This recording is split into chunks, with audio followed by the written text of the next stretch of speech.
Olá! Vamos falar hoje sobre a nova linha de montagem global. Sabe, a gente precisa esquecer aquela ideia de que um produto é feito num único país. Hoje em dia, um item só, tipo um carro, um celular, ele é o resultado de uma teia de produção super complexa que se espalha pelo planeta inteiro. E isso, claro, muda completamente as regras do jogo, tanto do poder quanto da economia. Bora entender isso. E olha, para a gente começar, essa frase do Eric Hobsbawm é simplesmente a chave de tudo. O que ele está dizendo aqui é que a grande virada, a grande revolução, não aconteceu por causa de impostos ou tarifas, não. Foi por causa da tecnologia e da infraestrutura. Foi isso que de fato permitiu que o mundo virasse essa fábrica gigantesca que a gente conhece hoje. Então, o nosso roteiro para desvendar essa fábrica planetária vai ser o seguinte. Primeiro, a gente vai entender o que é essa tal de produção global. Depois, vamos fundo na lógica por trás dela e o que realmente fez tudo isso acontecer. E para fechar, a gente vai ver como essa nova divisão do trabalho cria um jogo de poder onde, no fim das contas, o conhecimento é a peça mais importante do tabuleiro. Ok, vamos para a nossa primeira parte. A grande sacada aqui, a mudança principal, é que a gente saiu de um modelo onde os países só trocavam produtos prontos, sabe? Agora, a gente fabrica um único produto em vários países ao mesmo tempo. É uma lógica totalmente diferente. E aqui a gente volta para aquela ideia genial do Hobsbawm. Pensa bem. Diminuir imposto, tarifa, esses são os obstáculos econômicos. Claro que isso ajuda o comércio, sem dúvida. Mas a revolução de verdade, o que de fato permitiu que uma peça feita lá na Coreia fosse parar numa linha de montagem nos Estados Unidos, foi superar os obstáculos técnicos. A gente está falando de navios gigantes, portos modernos, redes de comunicação, tudo o que fez o mundo ficar na prática menor e muito mais barato de atravessar. E essa capacidade toda de conectar o mundo nos joga direto para o nosso segundo ponto. Sabe aquela ideia de um produto nacional? Pois é, hoje, na maioria esmagadora das vezes, isso é quase uma ilusão. Vamos ver um exemplo prático para ficar bem claro. Olha só que loucura esse exemplo do carro global. É impressionante mesmo. O dinheiro para fazer o carro vem do Japão. O design é da Itália. Um componente eletrônico super importante foi inventado nos Estados Unidos, mas quem fabrica é a Coreia. E a montagem final?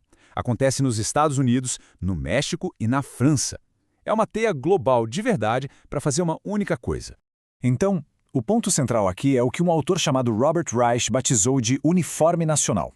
Aquela etiqueta que a gente vê, feito no Brasil, made in USA, na real, muitas vezes é só uma capa, uma jogada de marketing. Por trás dela, o que existe é essa rede transnacional, onde o dinheiro, o capital, não tem bandeira, não tem pátria fixa.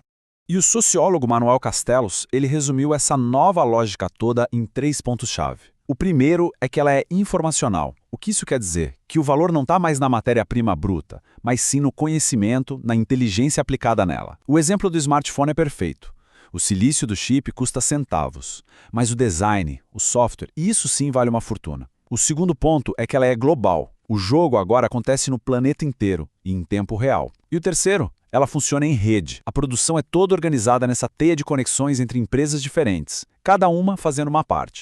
E qual a consequência direta disso tudo? Um conceito que é super importante de entender: a desterritorialização da produção. É um nome comprido, mas a ideia é simples. As fábricas, elas perderam suas raízes. Elas não pertencem mais a um lugar. Elas podem simplesmente se mover para qualquer canto do mundo que der mais vantagem, mais lucro. Seja porque a mão de obra é mais barata ou porque tem menos imposto.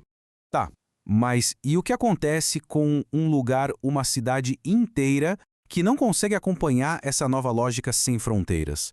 Para a gente entender o impacto, que pode ser brutal, vamos dar uma olhada no que aconteceu com Detroit. Aqui a gente tem um choque de 2 mundos. De um lado, a Detroit antiga, baseada no Fordismo. Como era? Produção em massa, tudo igualzinho, estoques gigantescos e tudo concentrado num lugar só. Do outro lado, o modelo novo, global, flexível, que a gente chama de toyotismo. A ideia aqui é just in time, ou seja, produzir só o que precisa, na hora que precisa, de forma totalmente descentralizada. O resultado? Detroit, com toda a sua rigidez, simplesmente não conseguiu competir com essa agilidade, e a cidade quebrou. Mas fisicamente, o que tornou tudo isso possível? O primeiro grande herói dessa história, por mais incrível que pareça, é essa caixa de metal aí, o container. Pode parecer simples, mas antes dele, carregar e descarregar um navio era um caos total. A padronização do container fez o custo do frete despencar. Chegou num ponto que ficou mais barato fabricar uma coisa lá do outro lado do mundo e mandar de navio do que produzir aqui na cidade do lado. O container foi literalmente o motor físico da globalização. E se o container foi o músculo, o segundo pilar é o sistema nervoso de toda essa operação, a tecnologia da informação. A gente está falando das redes de telecomunicação, da internet. São elas que permitem que uma empresa lá em Nova York controle, em tempo real, o que está acontecendo numa fábrica na Ásia. Dá para ajustar a produção, controlar o estoque, mover dinheiro, tudo instantaneamente. Sem essa conexão, essa fábrica global seria completamente cega. Bom, e com essa nova forma de organizar a produção, a gente chega na nossa quarta parte. E aqui é importante entender uma coisa. Esse jogo não é igual para todo mundo. Pelo contrário, ele cria uma nova hierarquia, uma nova divisão internacional do trabalho e as regras desse jogo são bem desiguais. Um exemplo perfeito disso é a relação comercial entre Brasil e China. O que o Brasil exporta? Basicamente produtos de baixo valor agregado, as commodities como soja, minério de ferro. O preço disso sobe e desce o tempo todo. E o que a gente importa da China? Produtos industrializados, de alto valor agregado, tipo máquinas, eletrônicos. Essa troca, que é super desigual, deixa a economia brasileira muito vulnerável, muito dependente. E essa lógica toda também bagunça o equilíbrio de poder. Com as ideias neoliberais ganhando força, o papel do Estado diminui. Ele passa a intervir menos na economia, vende suas empresas. E quem ocupa esse vácuo de poder? As gigantescas corporações globais. Elas ficam tão grandes, tão ricas, que o poder delas acaba sendo maior que o de muitos países. Elas passam a influenciar leis, política e, claro, a nossa cultura. E tudo isso que a gente viu até agora nos leva a uma pergunta que é, talvez, a mais importante de todas. Se a produção pode estar em qualquer lugar, se o dinheiro não tem mais um país, o que é que define de verdade quem manda no jogo? Quem fica no topo e quem fica para trás nessa nova hierarquia global? Então, para um país como o Brasil conseguir diminuir aquela desigualdade que a gente viu, a resposta não é simples, é de longo prazo, mas ela está aqui. O caminho é fortalecer a pesquisa científica, ou seja, criar conhecimento dentro de casa. É ter uma política industrial para a gente mesmo produzir coisas de alto valor e, fundamentalmente, é incentivar a inovação tecnológica para a gente parar de depender da tecnologia que vem de fora.